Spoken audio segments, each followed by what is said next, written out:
হাই friends, অনুৰাগিনীৰ আজিৰ খণ্ডটি সঁচাকৈ বহুত বেছি ইণ্টাৰেষ্টিং হ'বলৈ গৈ আছে, কিয়নো আজিৰ খণ্ডটিত সপোনৰ দেউতাকৰ বন্ধুজন আহিব আৰু বোৱাৰীকৰ কথা কৈ গৌৰৱ কৰি থাকোঁতেই প্ৰিয়াংশীয়ে চাহখিনি আনি ঠেকেচি পিনে দিব।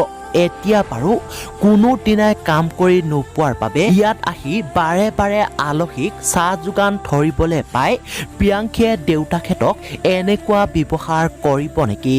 নে প্ৰিয়াংশীৰ দেউতাক অকলশৰীয়া হৈ পৰাৰ বাবে সপোনক ঘৰ জোৱাই কৰি ল'বলৈ দেউতাকে শিকাই দিয়াৰ বাবে এনে ৰূপ দেখুৱাবলৈ আৰম্ভ কৰিব নেকি? আৰু আনফালে আজি জেঠাইকে আকৌ ঘৰখনত যে সমস্যাই ভৰি পৰাৰ বাবে সমস্যাৰ বোজা কঢ়িয়াবলৈ পাই এনেকৈ পলাবলৈ লোৱা নাইতো বুলি সৌৰভক সোধাত আগতে যেনেকৈ যি কৰিছিলে গোটেই জীৱন তেনেকৈয়ে কৰি যাব, কিন্তু মাত্ৰ জ্ঞান আৰু ঋতিকাৰ অফিচ যাবলৈ টাইম মেইনটেইন কৰিবলৈহে ফ্লেটটোলৈ শ্বিফ্ট হ'বলৈ বিচাৰিছে বুলি জেঠাইকক ক'ব।